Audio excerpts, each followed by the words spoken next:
For today's video, pag-usapan natin etong si Rosmar. Kasi may isa siyang post recently na na-iskandalo na naman.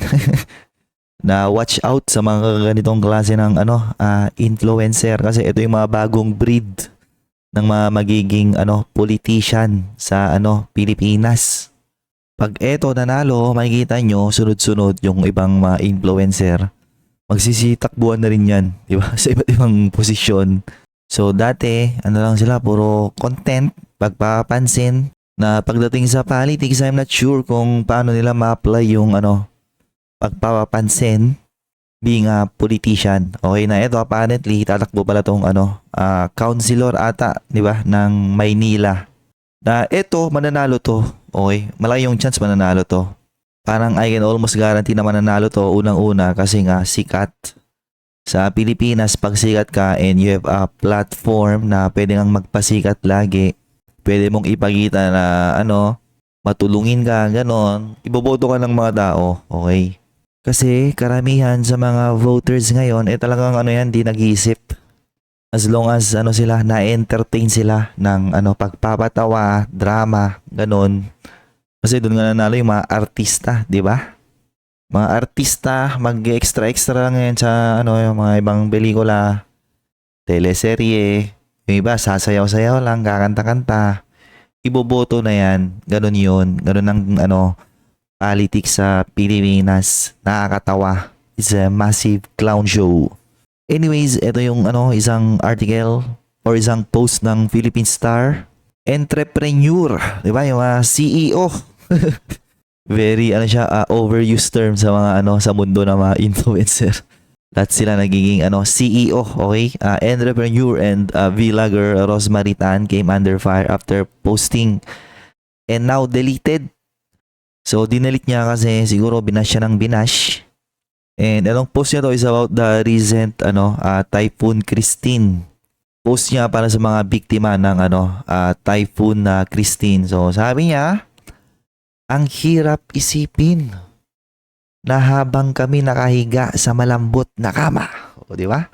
Gising lang at naka-aircon, ang daming bata, matanda na di na alam paano iligtas sarili sa Bicol dahil sa baha at bagyo. So, kapag binasa mo siya ng lang siya, yung simple statement lang na babasahin mo, well, technically walang mali. Tama naman yung grammar niya and madali naman siyang intindihin. Which is, yun nga yung sinasabi ng mga, ng ibang mga bugok na commenter or yung mga nagdi-defend sa kanya or sa gantong klase ng post. Ang problema, mga bugok, is paano niya kinonstruct yung kanyang sentence and paano niya dineliver. Paano siya gumamit ng mga words, diba, sa kanyang post. Kapag nag-iisip ka, kung may common sense ka lang, talagang maling-mali siya, 'di ba? Kasi etong post niya na to, kung nag-iisip ka, talagang may siya. May kasamang pagpapapansin, may kasamang pag-flex, which is doon nga to sumikat, 'di ba? Sa pagpapapansin, pag-flex. Di lang naman siya, mostly ng mga content creator sa Pilipinas diyan talaga sumisikat. Pagpapapansin and pag-flex ng iba't ibang bagay. Diyan sila nakakuha ng headline, ng clicks, ng views. So makikisimpatize ka na nga lang sa mga nasa landa ng bagyo. Sasamahan mo pa ng ng pagpapapansin. 'Di ba? In-enumerate pa niya talaga eh. Yun yung mali diyan. Ang tawag doon, out of touch. Hindi marunong makiramdam. Hindi marunong magisimpatya. Kasi pwede naman yung simplehan na lang eh. Kung gusto mo lang palang magisimpatya, pwedeng mag-post ka na lang dyan. Prayers to the victims of mga ganon, bagyong Christine. O kaya yung kababayan natin dyan sa Bicol na nasa landa ng bagyo. Magpakatatag kayo. Gagawin ko ang lahat para makatulong. O mga ganon dapat. Gagawa ko ng donation drive. Kasi nga, tatakbong councilor tatakbong politiko yung chance niya na magpasikat talaga Pwede niyang simplehan ng ganon, pero dahil content creator siya na sumikat sa pagpapansin, pag-flex, So hindi na niya to maalis kasi yun yung training ng kanilang utak, di ba? Ganun talaga siya mag-isip. And it would be very interesting, di ba? Paano niya gagamitin yung talent niya na yon na pagpapansin, pag-flex kapag nanalo siyang politician. Kasi nga for sure, siguro more than 70% may chance yan, manalo yan eh. And di ba nga na-scandal din to recently? Persona non grata ba yon? Somewhere in Palawan ata. Kasi ganun din ginawa nila dun eh. Nagpapansin, nag-flex, and then nagpa-importante. Okay? Anyways, tignan natin yung iba't ibang comments or reaction ng iba't ibang netizen na nakabasa niyan. So sabi nung isa, ang totoong bukal na pagtulong kahit hindi na i-post at ipagkalandakan sa SOCMED, kahit ba isa lang ang nakaalam, basta sa sarili mo alam mong nakatulong ka, bla bla bla. Pero yung lahat ng bawat galaw naka-flex, halatang uhaw ka pa rin sa attention. Kasi nga, yun yung training nila. Being a content creator, dyan sila nasanay. So every time na nag-iisip yung mayan, gumagalaw sila, nandun lagi yung haluan nila ng attention, yung pag-flex para mapag-create sila ng headline. Sympathizing while flexing, na obvious naman. And then syempre, andyan na yung mga defenders yan. Actually, mga influencer, madaming defenders yan. Kasi madami daw silang nai-inspired na mga tao. Diba? Na yung mga bugok na yan, sa halip na mag-focus sa kanilang sarili, ginawa na nilang hobby yung mag-follow ng mga influencer kasi doon daw ata sila na-inspire. Mga bugok eh. So sabi nito, ang anong masama sa post? Oo nga naman, habang tayo ay hayaay, bla bla bla. So siguro lang din to eh. Isa rin tong out of touch kasi sinama yung sarili niya, ganun din eh. Naka-aircon, malambot na kama. So hindi niya alam yung mali kasi for sure pare silang mag-isip ni Rosmar. Sabi nung isa, sana yung taong boboto sa kanya mag-isip ng gusto. Nakakaloka yung ganitong mindset. I doubt, boboto yan, mananalo yan. Malaki yung chance mananalo yan. Siguro more than 80% yung chance niya na manalo.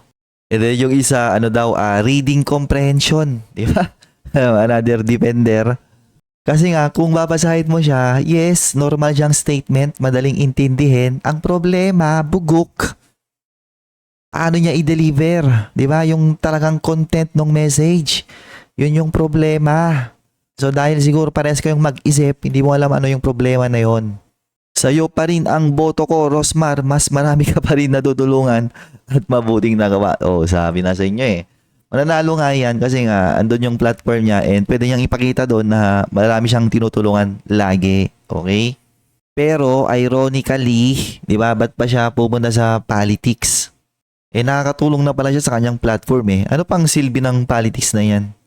Ba't pa kailangan niyang pumasok dyan? Syempre, di ba, for the content.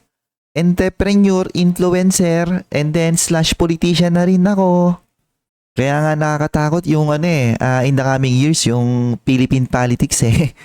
Kasi for sure, magsusulputan na rin dyan yung mga influencer. Makikita nyo yan. Kasi nga, may mga ganitong klase ng mga bugok na boboto sa mga ganyan. Okay? Sabi nito, she would have worded it better. Analyzing the statement, she seems telling, blah, blah, blah. Tama, di ba? Kasi guys, yan yung isa sa malaking problema ngayon sa mga politiko. Madami sa kanila out of touch sa kahirapan ng madaming Pilipino. Kaya ang ginagawa lang nila is namumudmud ng pera. Okay?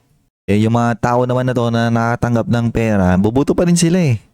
Para sa akin, yung statement ni Rosmar, parang pinapagitan niya lang, di siya marunong makiramdam. Okay? Manhid. Hindi talaga nabibili ang class, yung talagang need niya pa mag-flex at magyabang. Then kunyari, concern.